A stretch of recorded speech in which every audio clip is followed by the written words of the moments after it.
ain't see me, you Stevie. Wondering how I reach more evolutions than Evie and make it look easy. What is up, Earth's mightiest subscribers? It's your boy O.N.E, the Blerd without fear. Welcome back to the channel. Also, if you're new here, make sure you hit that subscribe button and tap that notification bell. That way you don't miss any videos. And also hit that like button if you enjoy what you're seeing, because if you do, YouTube will show you more of my amazing content. That said, let's talk about X-Men #3, written by Jed MacKay, with pencils by Ryan Stegman, inks by J.P. Mayer and Live Say, as well as color by Marte Gracia and letters by Clayton Cowles. This issue is, man, it's awesome. It's awesome. And you know what? It's not because it kicks off some major event. It's not because, oh, it's a throwback to the days of the Krakoan era. No, this is a throwback to what X-Men used to be. It is a throwback to the days when the X-Men showed you how human they were, despite being powerful mutants capable of shooting lasers out of their eyes that can damn near vaporize a sentinel.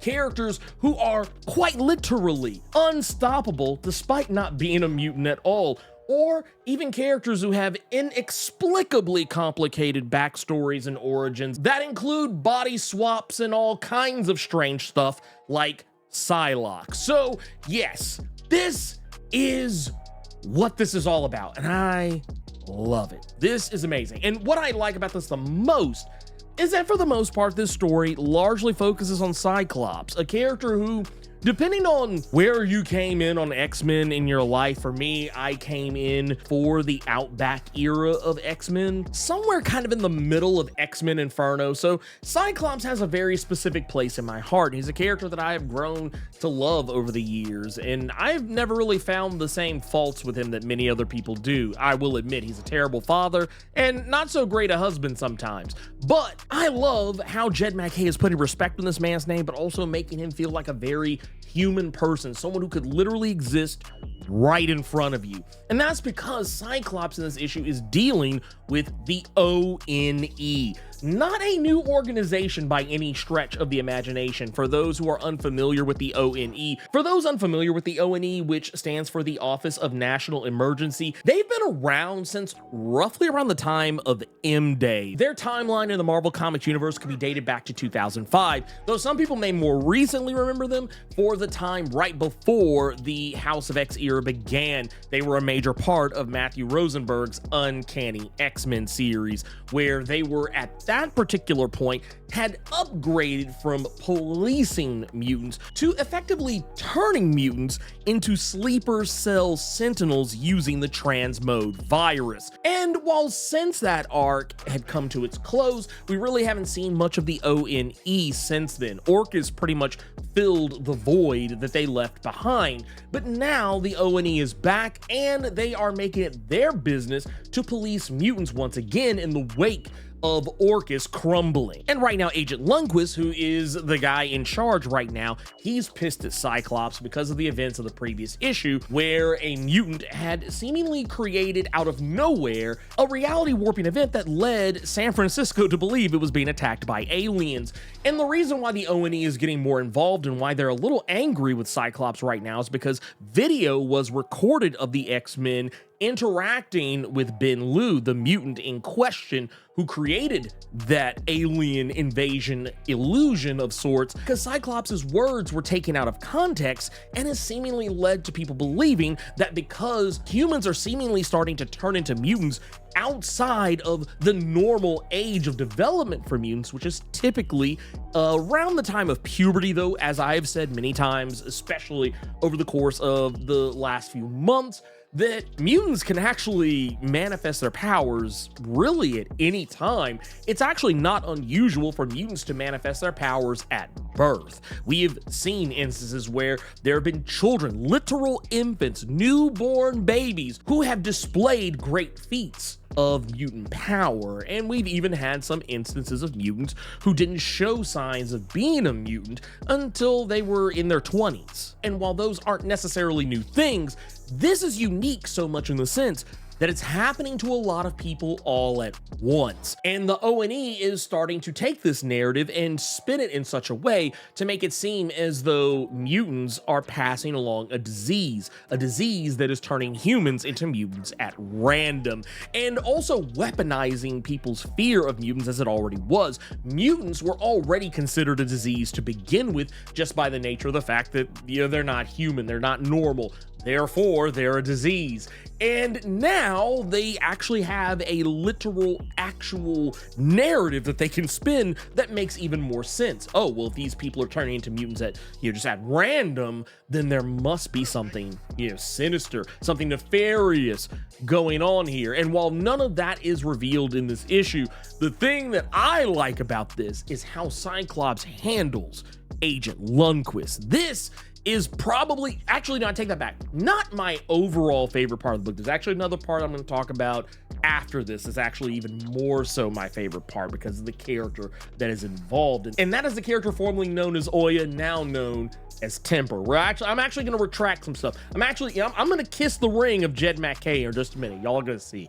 But Cyclops, he lays down the law on Agent Lanquist. Agent Lanquist thinks that the X-Men should not be going out superheroing, that they should just stay in their little factory and leave humanity alone. Hide away. You're not allowed to go outside. You need to stay in the closet. That's basically what the O.N.E is going for here. And Cyclops isn't having it.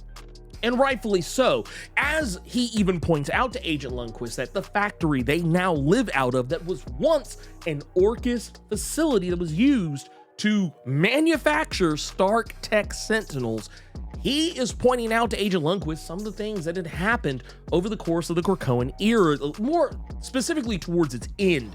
But the whole idea of, if you're not familiar, if you did not keep up with the Krakoan era, I'm here to tell you, Cyclops was, in fact, held prisoner by Orchis and was literally put on trial, as he even says in this issue, specifically citing the court case Scott Summers versus the United States. Orchis was literally turning his trial into a dog and pony show. He knew that there was no way that he was going to be found innocent. This was kangaroo court by every sense of the definition. He was going to be found guilty and he was going to be executed. They were just doing this as a formality to parade around Cyclops and use him as a symbol of how Orchis had defeated mutant kind as a whole. You took out the X-Man. I know a lot of people want to say Wolverine. I know Deadpool and Wolverine want you to believe that Wolverine is the X-Man. I mean, yeah, he is the X-Man, but Cyclops is just as much the X-Man as Wolverine is in terms of what he stands for and what he represents. He is the most recognizable leader of the X-Men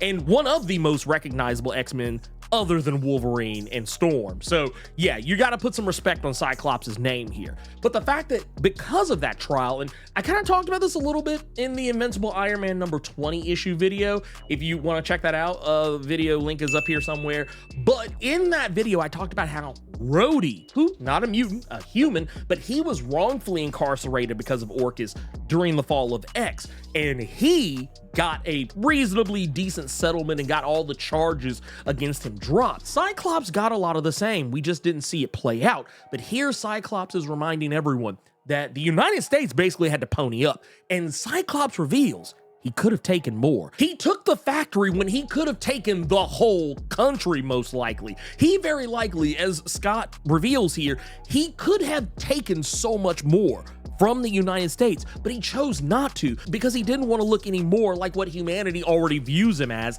and that's a monster. There's also a lot of really good clapbacks in here when Agent Lanquist is trying to tell Cyclops what he should and should not be doing with the X-Men, that he basically has killers and ninjas and all types of unscrupulous villains in his wake. You know, he's basically running a terrorist cell operation, and Cyclops, in ways I think honestly only Cyclops can clap back, he reminds Agent Lanquist that these guys need to be kept busy. They need to be out there saving the world because you would rather them be his X-Men than his brotherhood. And I'm not gonna, man, that is the type of shit I'm talking about. Like I said, I cannot stand when people just like irrationally hate on Cyclops. I'm sorry, this guy, he's the dude. He's the dude. I'm sorry.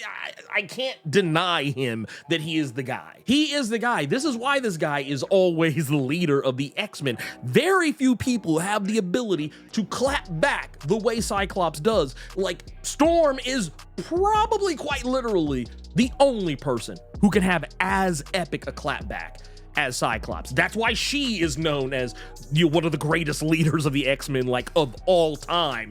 It's because they're really good at talking that shit, and I love to see it here. Even the point where he reminds Agent Lanquist that you could very easily be turning this into a real actual Scott Summers versus the United States, when he discovers that the O.N.E has, while, you know, Cyclops and Agent Lanquist are, you know, having a what is effectively a lunch date to talk about human-mutant relations, one that's not going well by any stretch of the imagination. All the while this is going on, the O.N.E has sent in hitters to the factory to try and take out Cerebro to keep Cyclops and the rest of the gang from being able to track down more mutants. And all the while, this is where we get to see some of the other great setup going here with some of the other characters. We've seen a little bit of Juggernaut. Juggernaut has leveled himself up a little bit, not so much in terms of power, but in terms of personality. He's becoming a very lovable member of the team. I think better than any other iteration, you know, so far. It's only been 3 issues, but better than any other iteration of Juggernaut being on the X-Men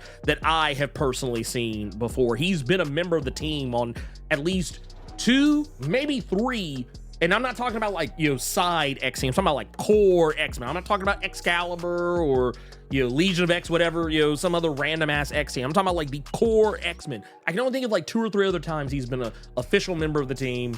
And while the others aren't necessarily bad, I think this is the best one I've seen thus far, and he's treated very well here. You know, Magic is Magic. You know, she's always ride or die for Cyclops. That's why I always laugh when I see a new X-Men lineup and Cyclops is on the team and Magic is right there. It's like, of course she is, because that's his do dirt woman. That's his hard pipe hitting mutie that he sends out to take care of business. You've also got characters like Beast who are hanging around. You know, this is the new Beast, as I've talked about before. This is not the same Beast that was on Krakoa. This is an earlier version of Beast, and if you don't understand or know why that is the case, check out this video up here and you'll learn all about that. But I think Psylocke probably has had the least amount to do. It's not so much that she doesn't get dialogue. She gets a lot of time dialogue wise, but I feel like none of these have been her issue yet. Her issue, I think, is on the way. I think we're gonna see very soon she's gonna get some good panel time, like actual meaningful panel time. So I'm not worried about that there. And we've seen Magneto a little bit, but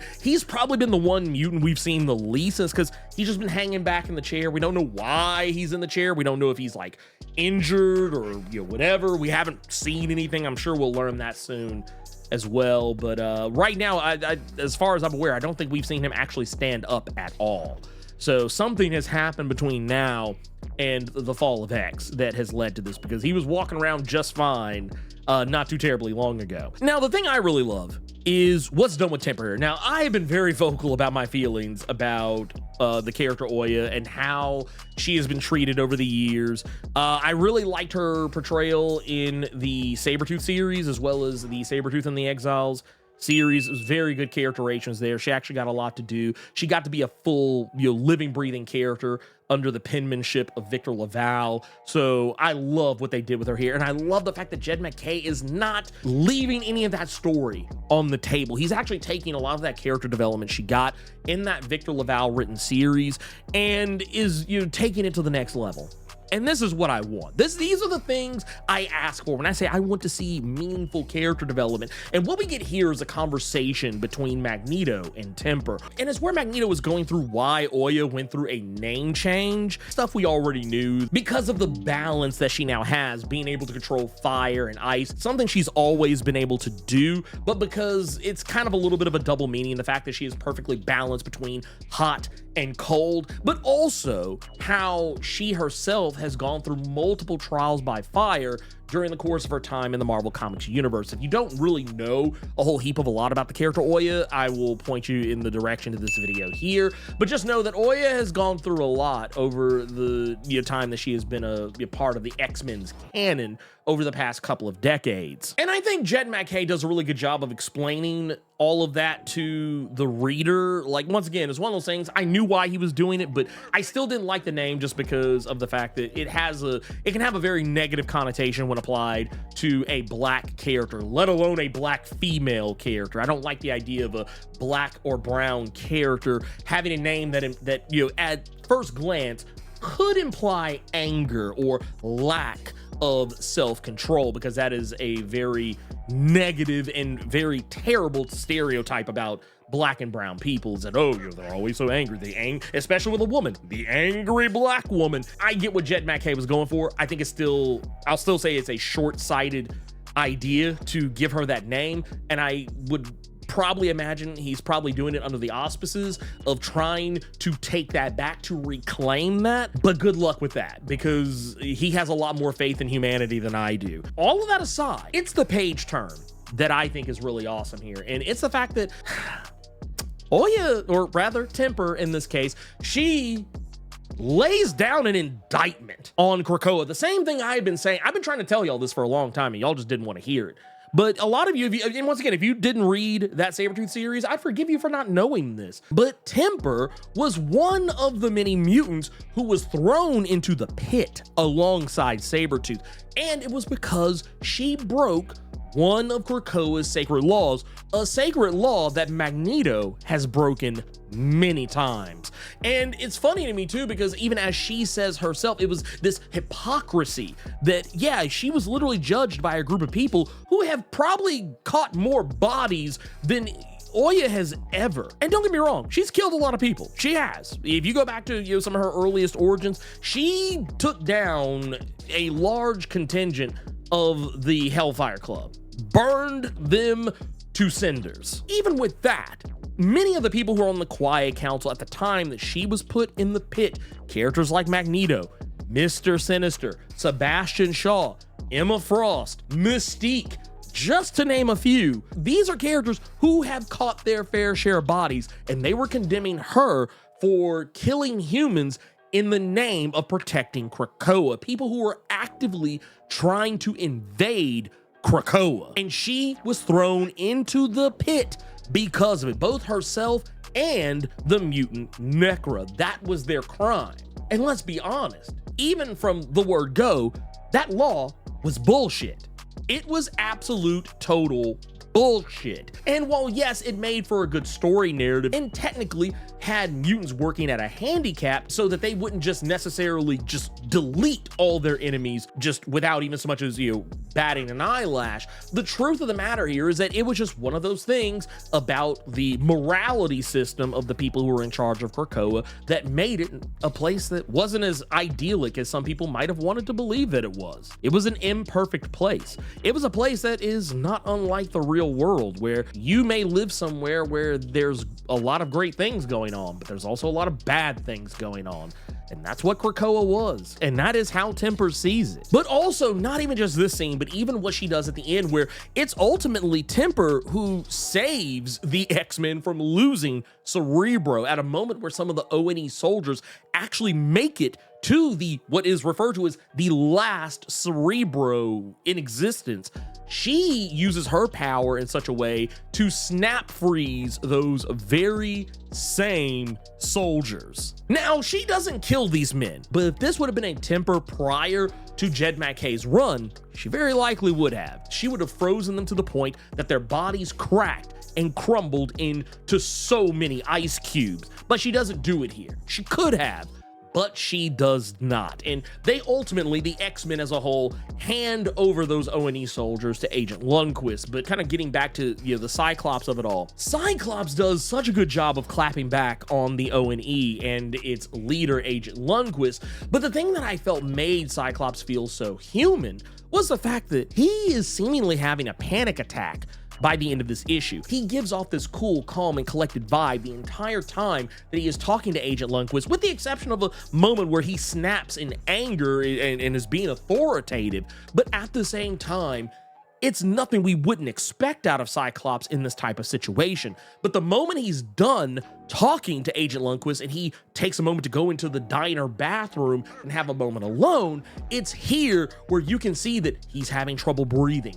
He's having trouble keeping himself together. And having recently suffered what I feel is my first ever panic attack just about roughly a month or so ago, I kind of felt what he was feeling in this regard. It was just like, oh my God, I'm feeling this. This is something that, like, you know, once again, yeah, we're talking about a comic book character, but I mean, these are things that are real. These are things people can actually suffer in moments of great stress. And I felt it. The sweating, the fact that, he can barely stand on his own 2 feet without hanging on to the sink. Seeing Cyclops in this moment, being this vulnerable was, I don't know, just it felt real. I don't really know any other way to put it. I know some people don't like to see their heroes broken down. I didn't really have a problem with this. I actually thought it was reasonable considering all the circumstances. Now, one other thing I love about this book, not just the fact that, it's this book, but I love the fact that a lot of these books are kind of clapping back on one another because the X-Men are all separated from one another. Gail Simone's Uncanny X-Men, they're doing their own thing because they don't really want to fuck with Cyclops anymore. But not because they dislike him, but because they know he's waging a war of his own, to try to protect mutant kind and ensure mutants' place in the world. And the Uncanny X-Men, they don't really want to do the whole waging war thing. They still want to fight the good fight, but they want to fight it their way. And Cyclops wants to do his way. And we also know that the Exceptional X-Men, while that book has not dropped yet, they seem to be going in a different direction too, not necessarily intentionally trying to be heroes, but trying to lead the next generation of mutants in a different direction. So there's a lot of different takes here, but so far, between all of the different books, or at least as far as the core X-Men titles, I love how both of them are clapping back on each other. The fact that in the Gail Simone Uncanny X-Men series, Rogue and Wolverine are commenting on how dogged he can be when it comes to fighting the fight, and that Wolverine just doesn't have that dog in him anymore to do it. And the fact that Cyclops, well, he's trying to talk some sense into Rogue with something that's going on, something we don't really know the full extent of, but it has to do with Gail Simone's Uncanny X-Men #2. The fact that he's talking about how Rogue, Gambit, and Wolverine are some of the most pig-headed mutants that he's ever dealt with, and how Rogue is literally living up to her name, effectively going into business for herself with what she's doing, despite the fact that Cyclops is trying to tell her not to do the thing she's about to do because it might make things harder for them overall. Whether or not it does is another story altogether. I like the fact that each of these books are showcasing how these characters, while they love each other, they obviously have issues with one another. We saw this in Phoenix, where Jean, she loves Cyclops, and it seems as though her relationship with Wolverine has been largely put on ice, and then she's 100% just with Cyclops now. But even there, she has words about Cyclops. Well, Cyclops speaks very reverently about Jean. Jean does make little, snarky jabs about Cyclops. Nothing that's like, oh my God, she must hate him so much. But no, it's about the same as what two people who are married, the things that they would say about one another when the other one isn't in the room to hear it. Does this move the narrative forward in any major way? I don't think it does, like, on the level I think some people are going to want it to be. I think everybody, I feel like House of X caused the same problem for the X-Men that Avengers Endgame and Infinity War caused for the MCU. Everyone is expecting every X-Men comic now to be House of X #1, House of X #2, like, and I'm sorry, you're not going to get that. I know, I hate to break it to you, you're just not going to get that. But I feel like these comics are doing exactly what they need to do. They're telling, so far, a good story. And while at this particular point of recording this, I have not read NYX #2 nor X-Force #2. I'm about to. I'm kind of trying to record these, like, as I read them so they're more fresh in my head. But still, I like what's going on here. And go Cyclops, go Temper. Jed McKay, you're all right again. You're back in my good graces. I take back almost everything I said about the whole Temper thing. I'm gonna let it go. For now.